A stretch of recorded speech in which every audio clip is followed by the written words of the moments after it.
So welcome everyone. I do hope it's sunny where you are. It is here in Cambridge. And I'd like to welcome you to today's DEFI webinar, The Future of Learning, Holistic Approaches to Equitable Learning. My name is Genevieve Smith-Nunes and I'm a PhD candidate at the University of Cambridge. And DEFI exists to creatively explore the possibilities that digital technology opens up for education, with a vision to create more inclusive global education system by building a community that offers a space for open dialogue, research, reflection, and thought leadership on digital education's role in shaping a sustainable future.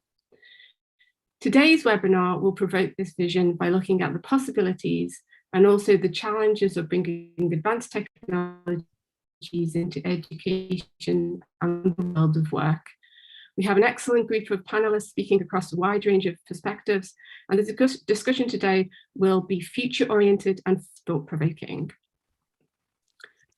Before I introduce today's panelists, I have a few comments regarding the structure of a webinar and some DEFI updates. Many of you have given permission to share your contact details with the other registrants of this webinar, and they will be available in the chat box now, and you can download those. We encourage you to use this list and keep the conversation going after today's session. Thank you for your fantastic questions submitted in advance. We look forward to many more during today's session. So if you think of any questions that you would like to ask the panelists, please put them in the Q&A.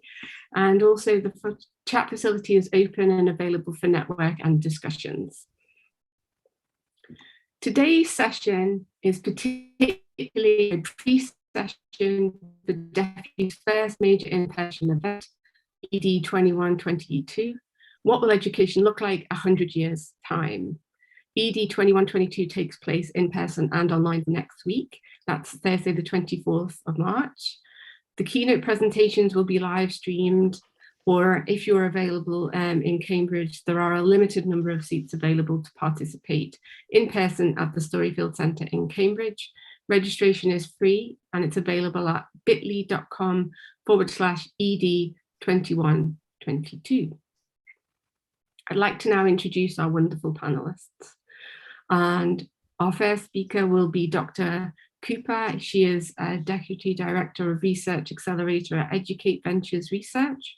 She's worked in EdTech companies helping them since 2018 in developing a research mindset and integrating evidence-based processes into product and business development.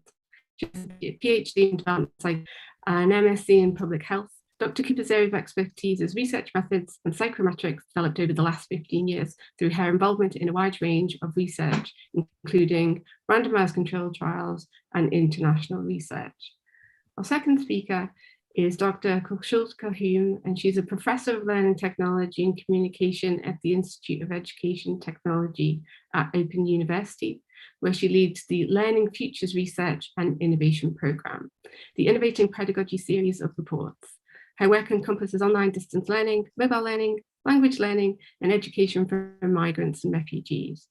In addition to over 200 academic publications and papers, she has authored policy and practice reports for UN, UNESCO, British Council, Commonwealth of Learning, International Research Foundation for English Language Education, and Cambridge University Press.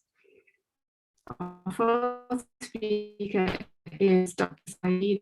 He's a futurist, author and public speaker. Currently, he is the Director and Centre for Future Studies at the University of Dubai, a lecturer of public policy at the Mohammed bin Rashid School of Government, and the Chairman of the Board for Smart World. He's a member of the Global Future Council and the World Economic Forum on AR and VR, and co-authored the book Digital Nation, How the UAE is Building Future-Based Innovation Tech, and he's written several articles where published at the Business Harvard Review, Arabia and Dubai Public Policy Review Journal. And our last speaker is Dr. Abu Sita, and he is the co-author of the Dubai e-Government Excellence Model and has received recognition certificates for distinguished work in the field of organizational excellence from HH Sheikh Mohammed bin Rashid Al Maktoum, His Royal Highness King Abdullah II. Dr. Abu Sita is known for his role in promoting government agility and scenario planning. He's co-authored several studies in the field of foresight, knowledge management that have been adopted regionally and globally. And with those introductions, I would now like to welcome Dr. Cooper to start her presentation. Thank you. Thank you, Genevieve.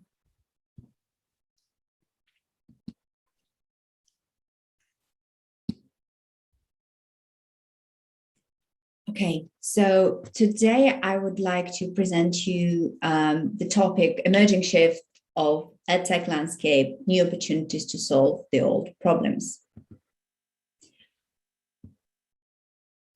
To face the future of learning, we should look back on the last couple of years and reflect what was it like.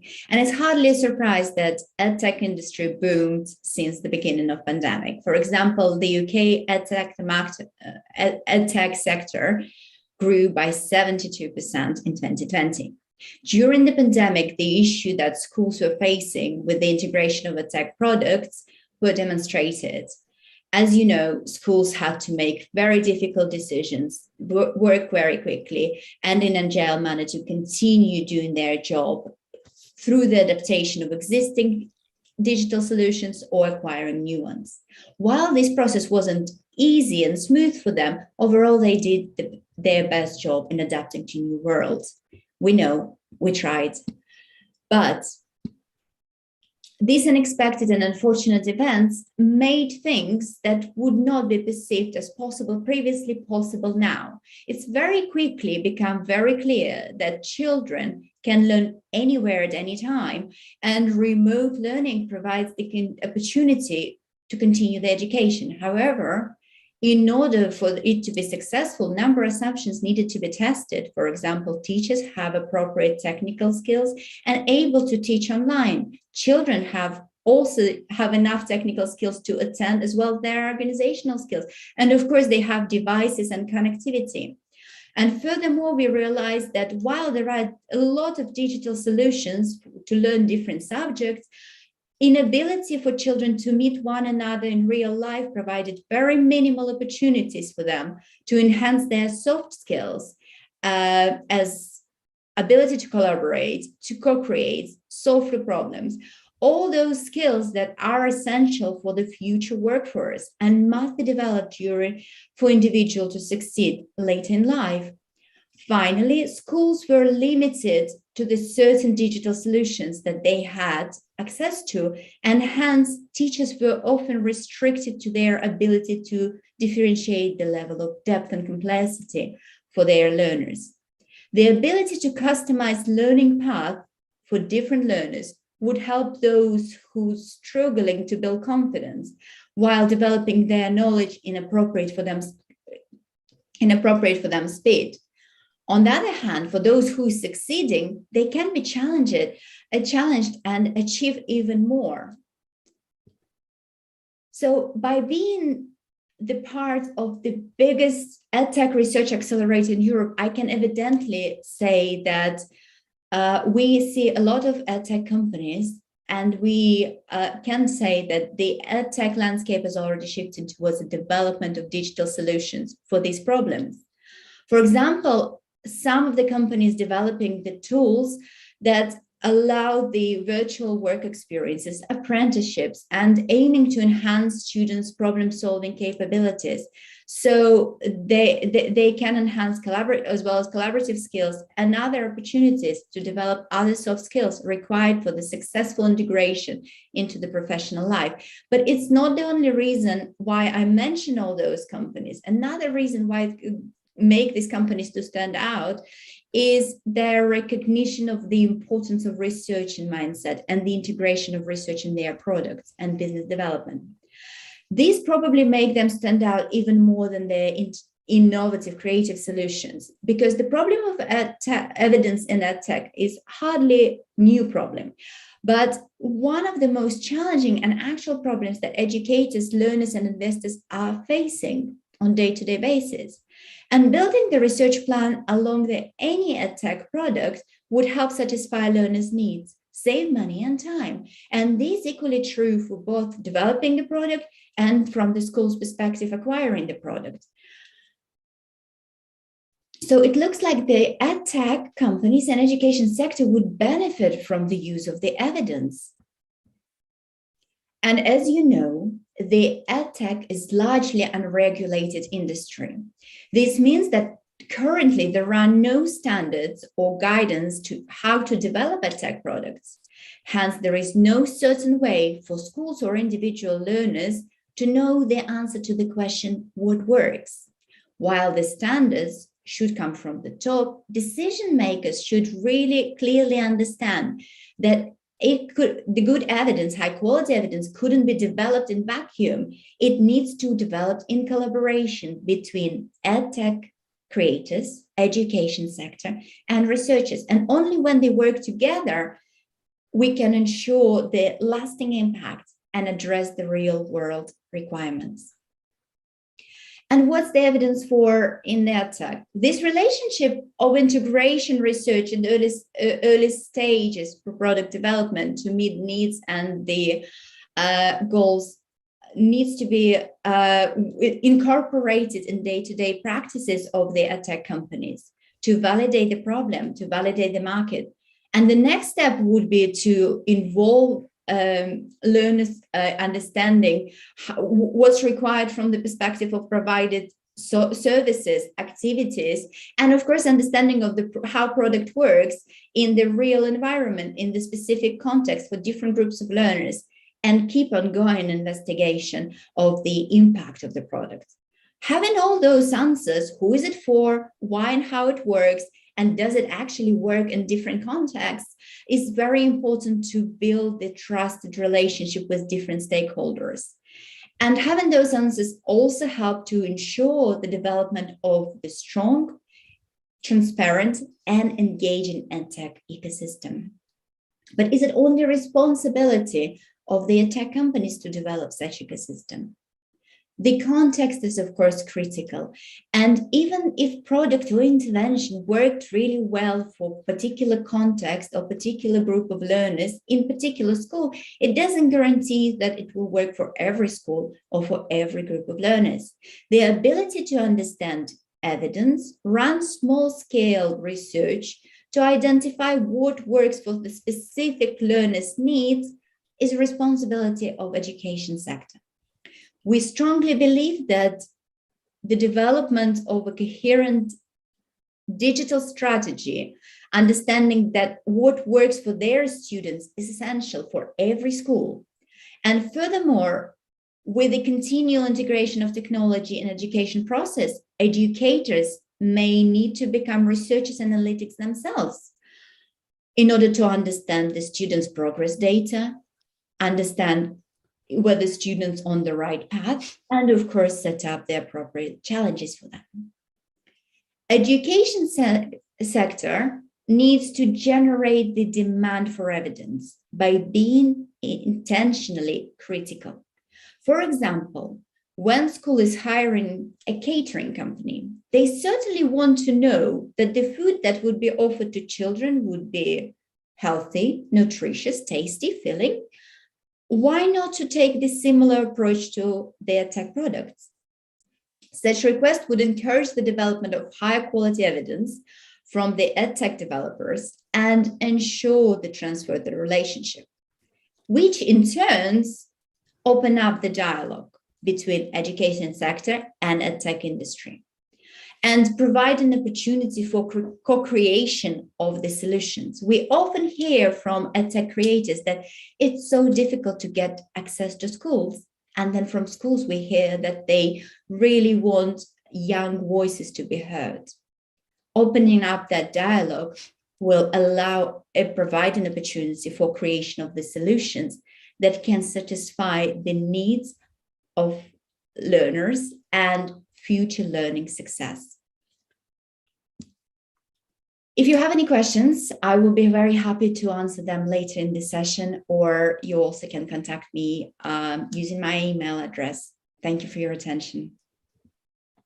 Thank you, Dr. Cooper. That was wonderful. I love that idea of the sort of opportunities for co-creation, this idea of, you know, horizon planning and this continuous exploration. It's a wonderful start to our session today. Thank you very much. We're going to hand over now to Professor Schultz Calhoun, who's going to give us her talk. Everybody enjoy. Please feel free to post your questions in the Q&A. Thank you very much. So I'm going to be talking about innovations for a new era, assuming that there is a new era or that we have agency in shaping the new era. And my focus is on equity and well-being in this new era. I come from the Open University, where we're very interested in how adults learn in particular, but we've done work with schools as well. And of course, we're very interested in openness in education. So I'm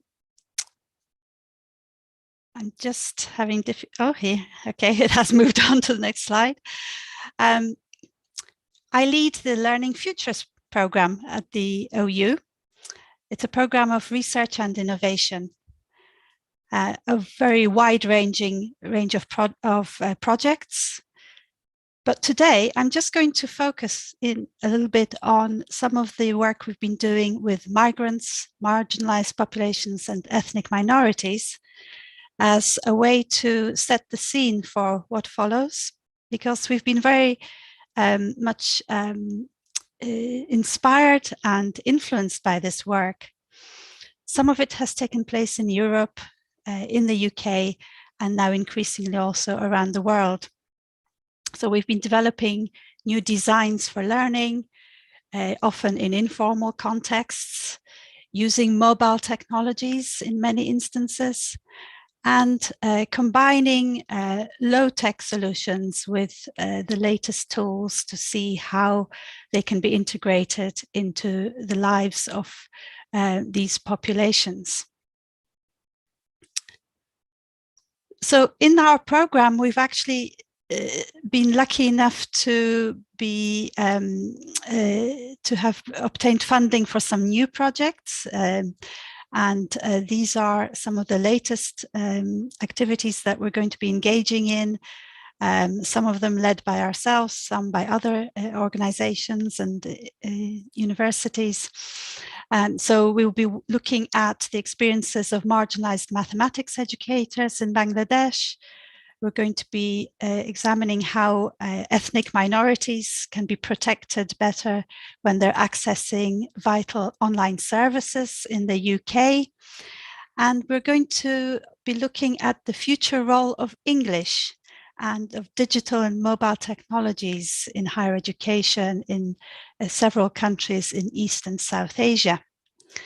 So through this work, we're building a picture that is a global vision of how technology is being used, how language mediates learning as well, particularly English around the world, and how education is therefore developing through these advancements.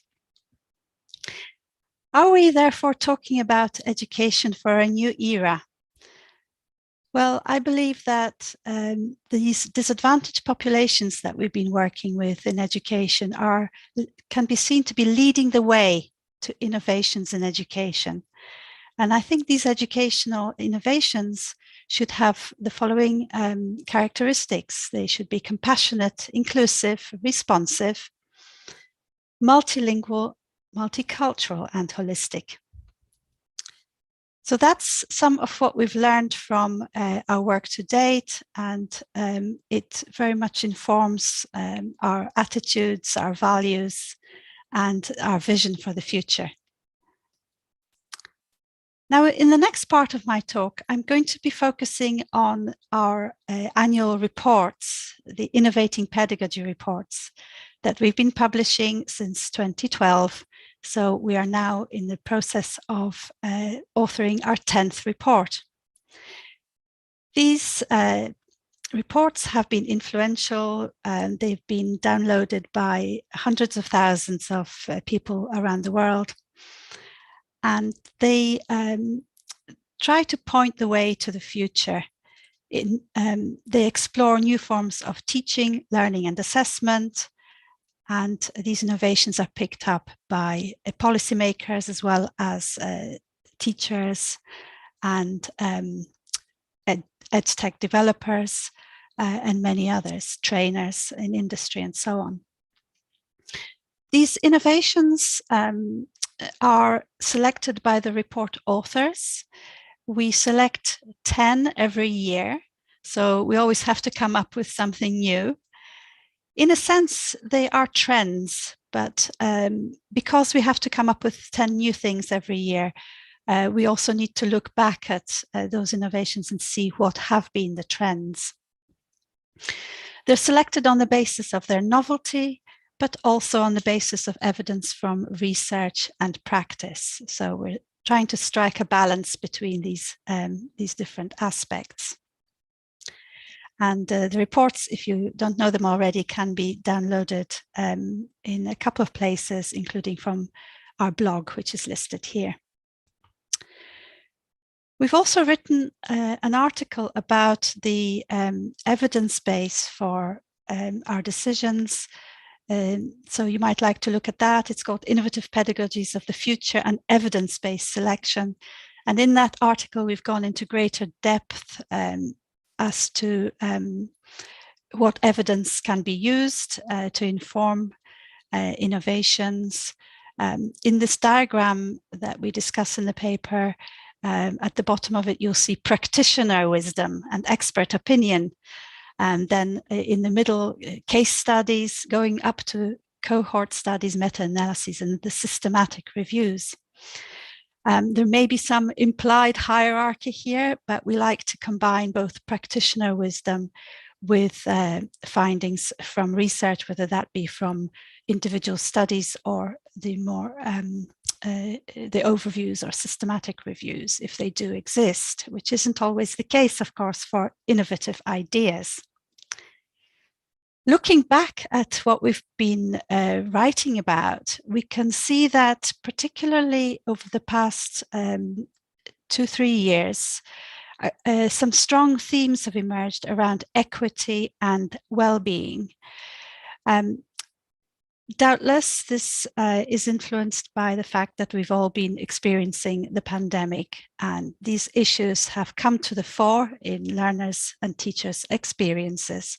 And that's a really good thing that we've had this focus. So I have chosen today to go through some of the pedagogies that have emerged within these themes, just to give you a flavor really of what is available in our reports. And of course, you can look at the detail when you have time.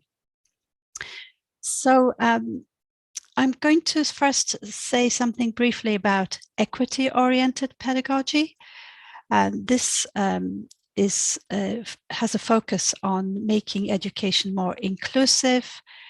The overall aim is for students to achieve, all students or every student to achieve similar positive outcomes from their education, regardless of their background or their characteristics, such as gender, disability, or ethnicity. And here on the slide, you can see some of the questions that teachers can ask themselves when they begin to take this approach. Who is in my online class or my class more generally? Of course, this question has come to the fore now that a lot of people are switching to online education, and not everyone is able to join online.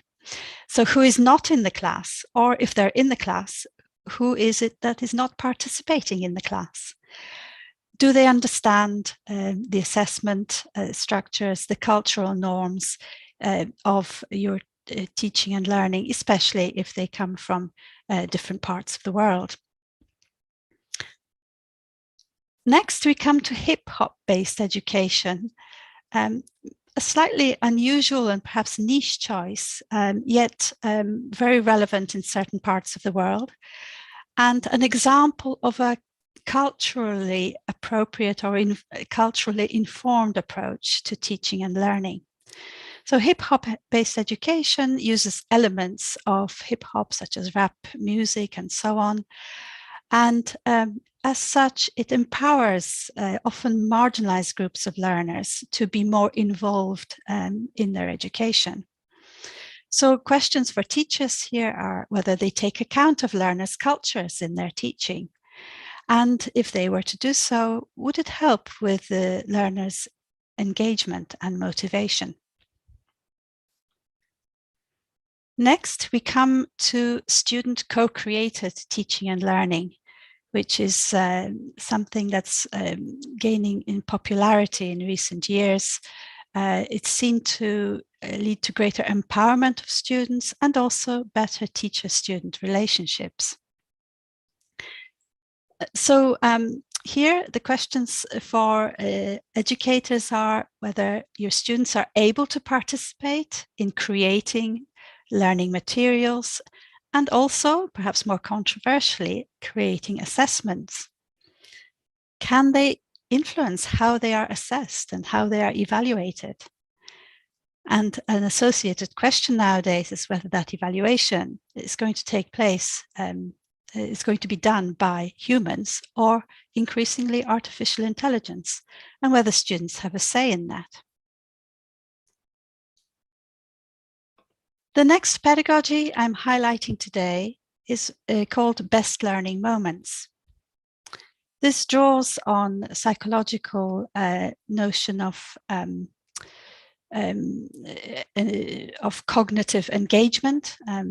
So we're talking about deep involvement or immersion in an activity or a task. But also importantly, that immersion is accompanied by feelings of enjoyment. So students experience some of these moments when they're engaged in an activity that's challenging, but not too challenging, of course. And here, questions for educators are whether they know when their students are experiencing their best learning moments. How can they find out? And once we know what those best learning moments are and when they occur, could we create better conditions for more of those best learning moments to occur?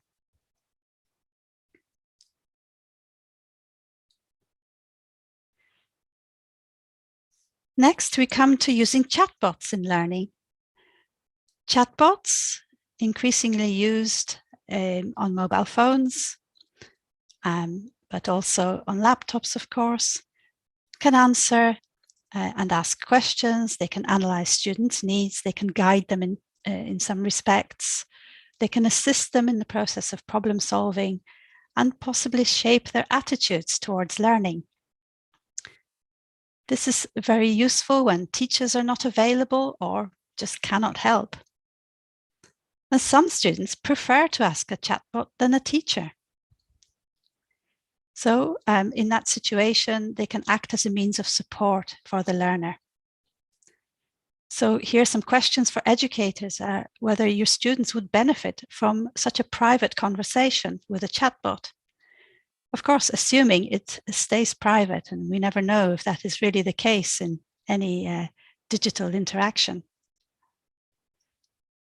Could it help them identify their problems or support them with their well-being?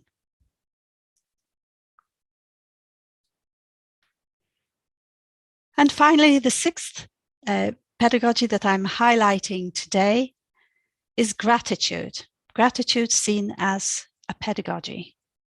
It involves reflecting on attitudes to improve well-being and learning. And the evidence tells us that it can improve student-teacher and student-student relationships. It also raises awareness of the learning environment, increases understanding and focus, so it brings many benefits. And this is a kind of practice that can be introduced into both face-to-face and online environments. Do the educators then and students reflect on their attitudes before they start teaching and learning? Assuming that quite often those attitudes are negative and it's what stops people learning, could new ways be found to change negative attitudes and feelings towards a topic or activity to make people engage with it more effectively? So that's a very quick rundown of some pedagogies that relate to equity and to well-being. Now, just before I finish, I thought I would also highlight some other themes that have come from other work I've been doing on mobile-assisted language learning. You can see these represented here on this slide. And they echo some of the themes that I've been talking about, because major themes in recent work in this field highlight the importance of enjoyment of language learning and people's perception of their personal gains from that educational experience. And over on the right-hand side, you will also see breaking down barriers, one of the major themes there that links to the idea of equity.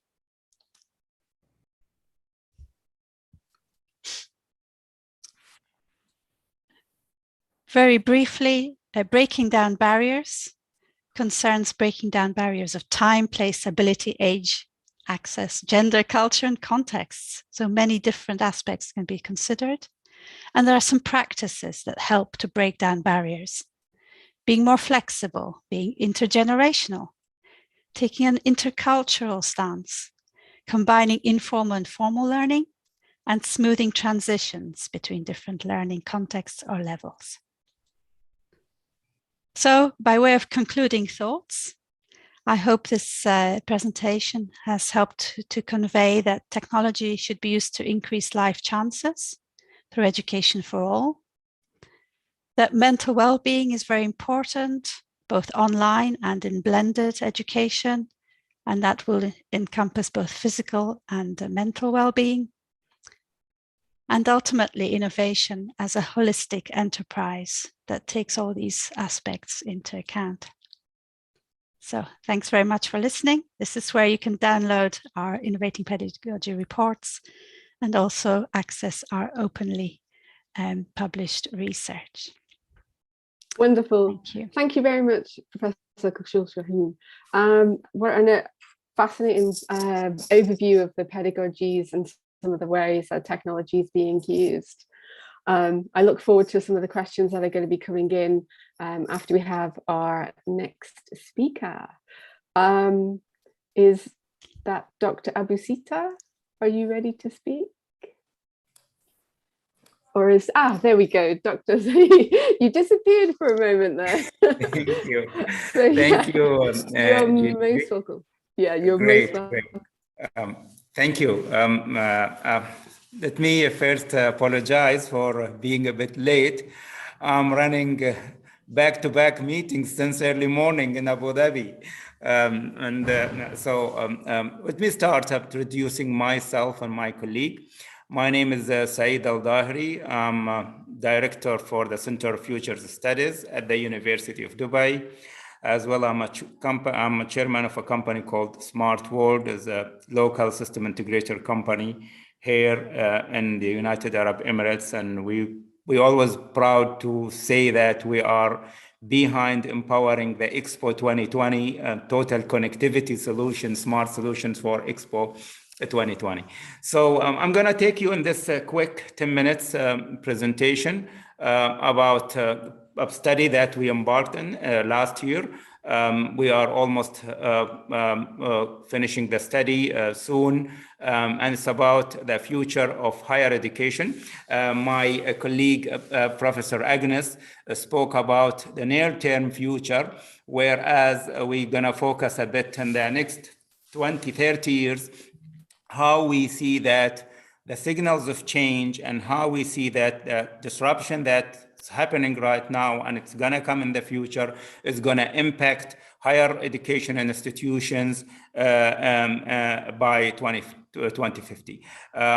We will do this interactively between myself and my colleague Fawaz. So Fawaz, you want to jump in here? Correct. Let's go directly to the framework we have here. Let me introduce myself. I'm the Director of Research Future Studies at the University of Dubai. We conducted this study into 3 phases. The phase 1 is what we call it the horizon scanning. We looked at the weak signals, wildcard that could disrupt the future. And then we looked at anticipating the future. We call it the phase 2, anticipating the future. We use the future triangle where we identified the bulls of the future, the push of the present, and the weight of the past. And then with that, we have identified what we call it the uncertainty dimensions. We know, and we observe that people in few organizations, they look at the future with high certainty, but rather here we look at the future as an infinite dimension of spaces. So from the signals, we move to future triangle to define the drivers. Then we define the future dimensions, and then we build the scenario. And people could stop there and build an adaptive organization, or those who would like to influence the future, they create the future shaping, which will present to you. What we have some sort of interesting signals that we have identified, and I think Dr. Saeed would like to just present for you those signals. Great. So, yeah, I mean, when doing this horizon scanning, we looked into many of the trends and signals that are going to shape the future of higher education. We listed around 45 signals of change. We try to combine some of those which we felt really very reasonable, and then we shortlisted around 20 signals of change that you see here in front of you. I mean, we're talking about blended learning. We're talking about change of expertise and new generalist. We're talking about a school without teachers, collapse of language learning, and then so forth. You see these 20 signals in front of you. And what we did is really we engaged with very non-domain experts from around the world. And we luckily that we had around 3 people from the University of Cambridge participated in this exercise as well, to look at those signals and rank them in a matrix, a 2x2 matrix. So as if you move to the next slide. Yes, okay. Next one. Yeah, but to add here, Dr. Saeed, the 2x2 matrix, when we ask the experts to define the signal, the 20 signal, in terms of uncertainty and in terms of predictability in one dimension, and also in terms of impact. So we ask those experts, out of the 20, please tell us which one of those signals you think it is predictable, which one you think if this signal would happen would have a high impact. So if uncertainty is high, impact is high, you will find it in this quadrant, which is the focus, which is the one that we need to have and build scenario for them. The signal that falls in the predictable quadrant and high impact, those we are telling organization and education, higher education institutes, that you have to act today. Whereas signal with low impact and predictable, and that you park, it's not that important. Now, the one with low impact, high uncertainty, you keep an eye on. And this is the result what we have. Dr. Saeed? Yes, so if you look into the results here, you clearly see that these signals are between 2 quadrants, the right on the right side, the topmost right side quadrant about the focus. This is where we need to build scenarios, as well as the act. Act means that we need to act now. And what we noticed, and this was consistent among the domain experts, that the higher the uncertain the signal is, is the less, the impact of the signal, because it is highly uncertain whether the signal will really occur or it will, and at the same time, the impact is assumed to be less. We did this ranking with all the domain experts, and then we moved to the next slide for was. Okay, so here we look into the future triangle is a one tool that was developed by futurist Suhail Inayatullah, and looking into what are the things. It's about it's about weight of the past. What are the things that are holding us from moving to the future? The push of the present. What are the signals that we see right now are taking us or pushing us to the future? And the pull of the future. What are the things that we see probably, coming in the future that is taking us, to the future? So we did the future triangle to give us a comprehensive look into the domain itself and see, what are these things that are forces that are interacting and shaping the future. Next slide. So for example, in the push of the future is the things that is quantified. For example, increase in technology adoption. We see higher education institute today is the push is increase. We can quantify that. Now we have also noticed decrease in value of degrees. We've seen drop in higher educational institute, and that can be quantified. We also saw increased number of adoption. We've seen online things like online courses that are adapting, and people, students prefers to go for those short-term courses online. That this is the pushes that we would like higher education institute to focus on them, because they are happening. Now, also the weight of the past, fear of a change. University, higher education institute, they tend to some fear of a change, old school thinking, government regulation are some of the weight of the past that stops them. These are just examples. Then we have identified the dimensions, where we have identified a number of dimensions. If we can attach them together, we can have multiple scenarios. So enrollment, are we moving from lifelong learning or time fixed, a number of years? Are we in terms of content delivery of these educational institute? Are we moving to adaptive direction or dimension, or moving to static? Method of teaching, modern to classic, required skills. That's also a trend that we've noticed, that specialists against generalists. So these are the dimensions that we have built together to create the scenarios. And the two dimensions we have built together, out of those dimensions, we thought of rational thinking and irrational thinking with modern methods and classical method. And we came up with those 4 scenarios. Saeed, if you would like to go through them. Okay, so yeah, I mean, we're looking more into, and with the scenarios that we have developed are, looking into these. We name them the lifelong learning and the artificial learning, where we have we rely mostly on artificial intelligence and all this technological revolution and advancement in the technology. And we have on the left side the collapsed learning, of course, no one wants this scenario, and the limited learning scenario.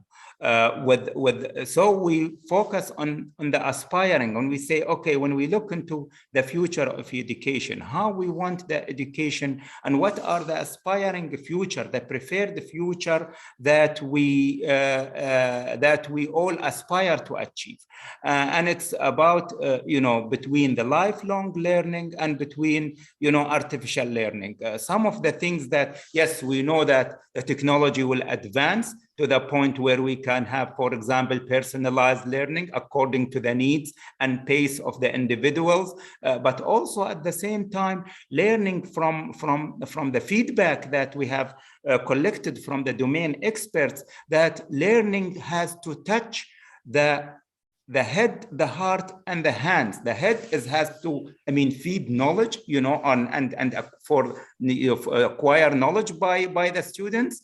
Heart is to really touch their hearts and pull them, to the future of learning. And of course, hands is that we need to focus on the skills and the training for the students to be able to use their skills, in the future.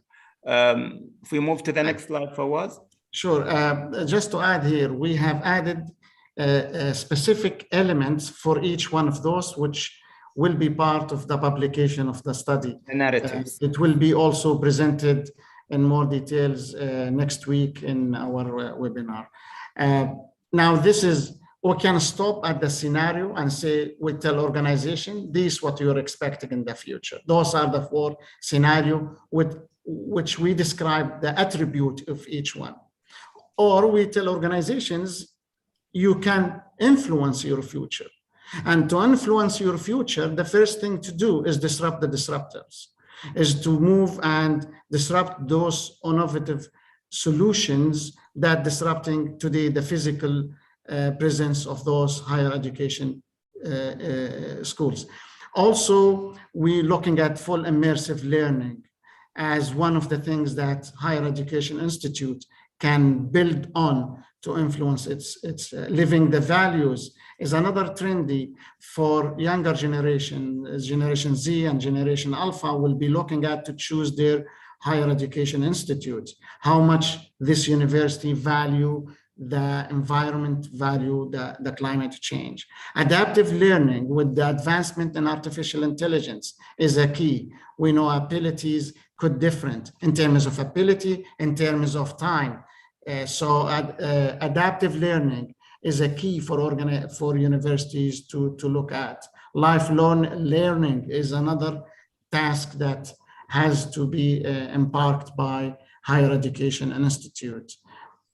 And I think we over here to conclude, and we always quote Albert Einstein quote is imagination is more important than knowledge. It doesn't mean knowledge is not that important, but we have to think into imagination and thinking. If Albert Einstein were to take the knowledge per se without adding the new dimension, we wouldn't be able to see the new advancement in the world. If he were to take Isaac Newton laws and apply it and just doesn't challenge the state quo of knowledge, we wouldn't see. Also, Jim, another futurist would say any useful idea about the future should appear to be ridiculous. As much as we move to the future, the idea becomes unfamiliar with, so is to challenge. And maybe this is a question, maybe we'll start with what is impossible today in knowledge construction, if possible, would impact higher education. This is the question we keep it in mind when we think about the future of higher education. The last word for you, Dr. Saeed, but I don't know how much time we have. I think we have exceeded our time, Fawaz, but just one last observation here. I mean, like you said, I mean, education, some of the themes and some of the focus important points that was stressed by the domain expert, for example, from some of the president of the universities here in the UAE about the campus. We're talking about a campus that is hybrid campus. The campus needs, yes, online learning is part of it, but at the same time, to have a campus for social events, to have a campus that will bring students back to the campus. And this is maybe one of the things that which maybe some of the domain experts have emphasized. I think we will stop here and we'll give you the stage back, Jenny, to take it over. Thank you. That was wonderful. You were fine with the time, so don't worry. What an amazing set of presentations. That was fascinating, by the way, and really looking forward to hearing more next week. And just a quick question from me. When you were talking about this is about to be published, when is that actually going to be happening? Thank you. It's a good question, Genevieve. We're looking to publish this report, hopefully by July. This is where we said, okay, we are almost finishing. We have finished all the interviews with our domain experts, and we are in the process of writing. I mean, we're also in the process of doing a transcription of all those recorded interviews with 10 domain experts for about 10 hours. So we are very optimistic that this report will come in July, and we will feature all our domain experts in the report. That's wonderful. Okay, so we've come to the end of our presentation. So I'm gonna ask you a few questions. So if you'd like to stop sharing, we can bring back our two previous speakers. And we have questions that were sent in advance, and we also have a few questions that have popped up during the session. I'm going to start with the last question that came in because it kind of the idea of the head, the heart, and the hands is really like embodied in all of these talks today. It actually is really important for the future, especially when we live in this global, hyper-connected, immersive, the human and the non-human world as equal actors. So the question is, I love the way that you put learning must touch the head, the heart, and the hands. And have you got a framework for this? And is this part of, is this particular element going to be part of that report that you're bringing out in July? Thank you for the question. Yes, this actually came from our domain experts. I mean, this is one theme, the head, heart, and the hand. There is another theme that also came is about live, love, learn, and lead. And all, when you think about it, they all converge on the same thing. I mean, like Fawaz has explained, I mean, the university has to live its values.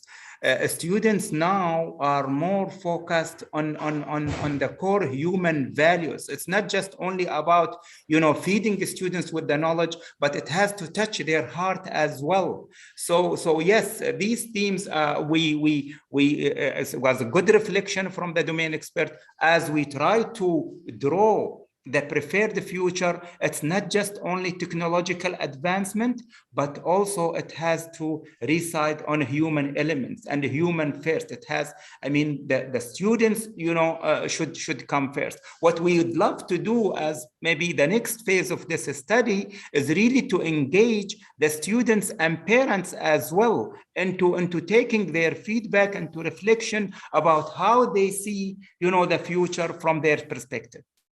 I'd like to bring in both Dr. Cooper and Professor Schultz Calhoun to answer this. So Dr. Cooper, can you piggyback on that, please, for us?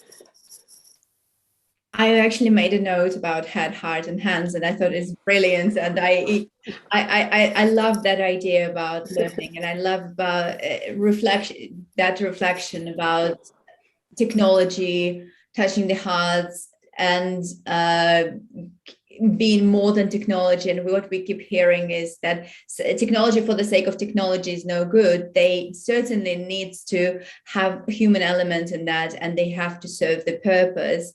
And if the skills could be developed through the technology, and if we can do it in an elaborate manner, it will be absolutely fantastic. But amazing phrase. I would really care. I'll take it. That's the thing I will take out from today. And that's for sure. Thank you. Actually, if I say something, this head, heart, and hand came from our colleague, Professor Robert Wigger from University of Cambridge. So we quoted him on this, and I think this is really playing nice here when we talk about it. I think I think for too long we've just been paying attention to the head, and the heart has been somehow hidden and not so evident in education. So I think we're sort of trying to restore the heart. Much of my work is going in that direction. And the hands, of course, are important, because as we all move online, it seems as if we're moving away from the world of, physicality and material based learning. But I think that is not necessarily the case, because it's very easy actually to combine online and physical experiences. It's just a case of doing it, designing it in that way, so that you pay attention to the physicality as well as virtual learning. But I was very interested in the idea of the preferred future. Whose preferred future is it? Should we have multiple futures, or is it going to be one for all? A global preferred future. That's unlikely, in my opinion, because of the. In spite of being a global village, we are very deeply, embedded in our cultural background, and we don't want all to be the same and do the same things, have the same future. So I think that's something to be debated a bit more about,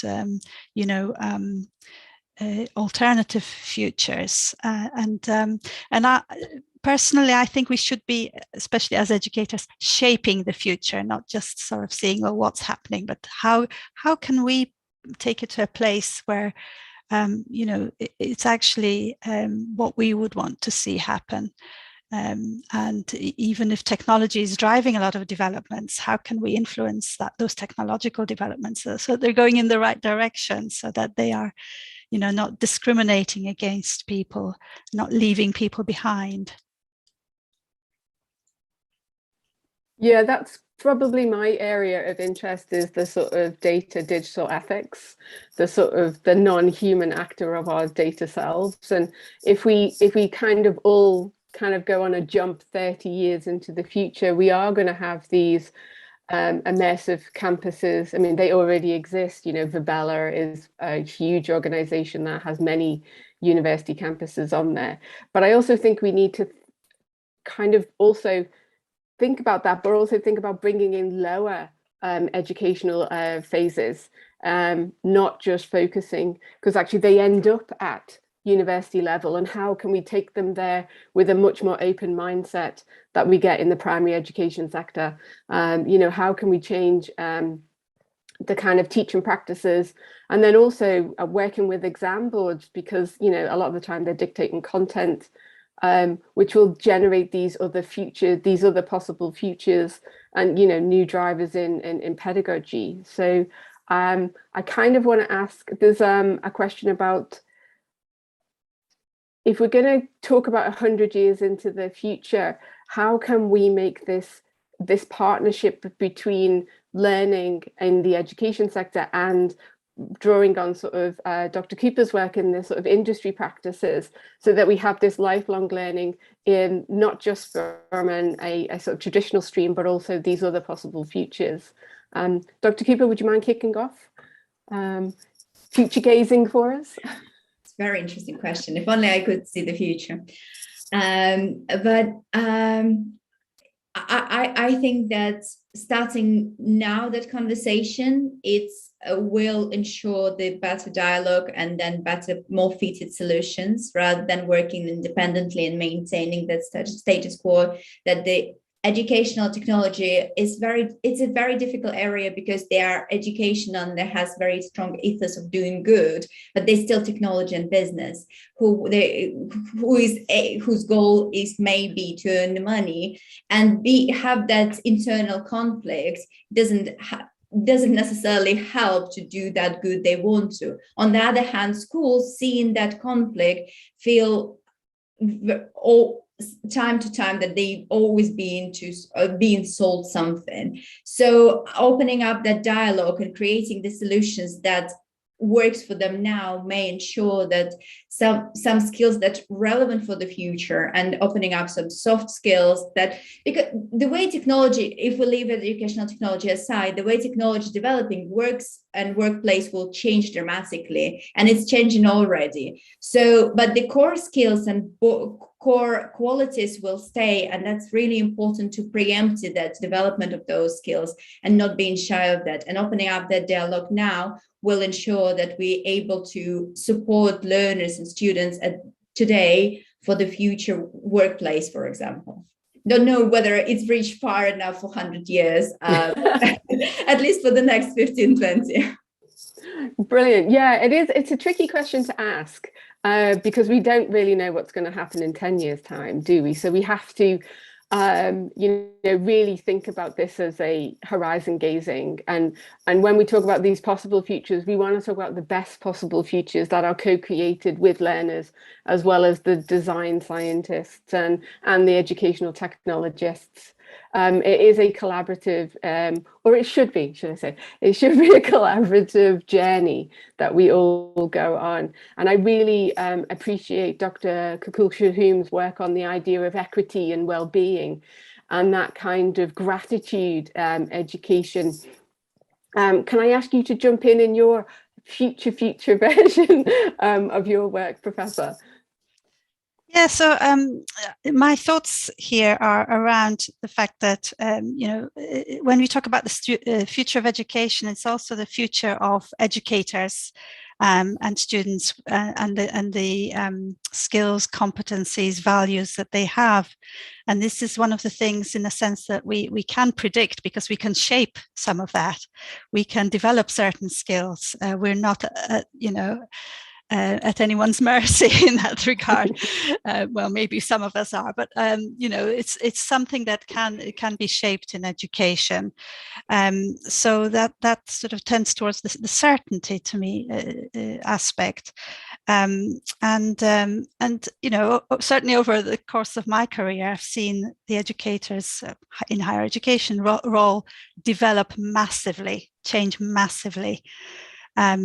And one of the things that's happening is we have to fulfill many different roles compared with what was the case in the past, where we would just teach and research and do a bit of admin. Well, now it's vastly different. And for example, the idea of going out to work with education technology developers, or exchanging knowledge with industry, is just another thing to do. And how do we accommodate these roles within jobs that are sort of swelling as they accumulate more and more roles and functions, all of which sound really great things to do, but then at the same time we're all short of time, and we're impacted by technology in some negative ways that we need to guard against, in terms of making sure we do all this in safe and happy ways.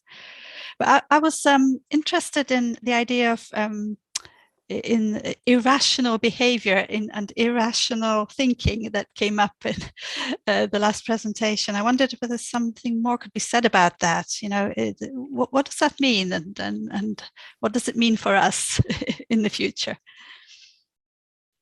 I jump in here, yeah. Syed. Actually, we have defined the elements of rational thinking and irrational thinking, because today we are, to a certain extent, AI and data analytics is really diverting our knowledge to a certain path. And we see AI in social media, for example, would lead to focus the content that I'm familiar with or I'm using. And that would lead to collapse of general knowledge. Now, irrational thinking and rational thinking is, as you've mentioned, Professor, here, is subjective at the end of the day. What we see probably is different. But actually, we define the elements of having the rational thinking and irrational. For example, for the rational, when we have the quadrant of both rational thinking and modern methods, We have defined subscription model for life at the university. If we have the rational thinking and the modern methods, we have a fusion between corporations and university working together, not as an old school. We've seen tailored learning. We've seen creativity hub and innovation for those universities. So the element is really defining. And when we address this with the domain experts, we've seen the element is almost is matching this. And I agree. What we see today is, for example, rational could be in the future is different views 100 years from now. But if you allow me now to go back to the question, and I can see the Star Wars image in the background of you there. When we think of 100 years, we use science fiction. Today, science fiction really triggers the thinking, and we know science and technology is shaping the future. Is actually, we look 25 years ago and today, the social trends has been heavily influenced by technology. So science fiction and technology will play a big role into the future, whether to adapt it or even to move away from it. I hope I did answer. Yeah, that was wonderful. We're coming up to, we've got space for one more question.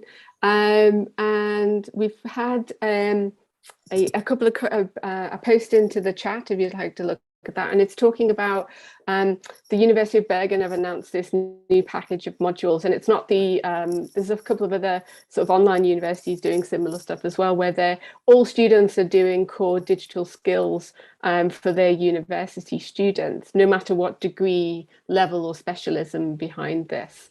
And I think that's like a really important driver, so that we don't have this sort of digital divide in terms of what skills we have, but we still have to be aware of the fact that not everybody has access to these tools outside of these university campuses. So my question is how can we, which draws on a lot of all of your work, is how can we make this equitable and accessible, and especially for people who are neurodiverse, have different disabilities or approaches to learning. How can we create these new futures of education, and also support the teachers in creating solutions that allow us to be more digitally cognitive individuals? If you allow me, Geneva, yes, to jump in here, I also represent, I'm a member of the World Economic Forum on AR, VR, and this is at the heart of the discussion, is how to make education more equitable, especially when we come talking about this immersive experiences, and now we're going to the metaverse. I mean, it's creating a lot of controversy, and there is some, I mean, if I want to say something here, is that definitely we need to unite, and the world need to unite in terms of partnerships, between education institutions, probably between philanthropists who wants to really help make this world more equitable for everyone. There is an initiative, if I remember, by the United Nations, where they focused on making this AR, VR equitable in terms of bringing the technology to the rest of the world, where they are, for example, not fortunate, to be able to afford the use of technology. So they're putting some kind of funding from different international bodies, including philanthropists, but also, I mean, going to the future, definitely this is going to be very challenging in terms of, for example, if we're talking about the metaverse, and who's going to put this infrastructure all over the world? Yes, we can see, great efforts by entrepreneurs such as Elon Musk and the different people who are trying to bring this satellite constellation where they provide, connectivity. But this will be at a cost. So when we talk about yes, I mean, the world need to unite. We need to find ways to create these, partnerships where we can, make education equitable, to the rest of the world? Yeah, we need to really think about the ethics of what those actual immersive experience, if we're drawing on immersive learning, in whatever form, whether it be metaverse, AR, VR, XR, whatever terminology you wish to use. That is going to be, and I think we need to think about ethical guidelines. So these like design guidelines and structures that EdTech organizations can use when they're building it, but don't necessarily know what the what is the pedagogy of learning, what is the actual ethical design of these immersive environments, and I think that needs to be kind of at the forefront to allow us to create these possible equitable futures. So feel free to chip in.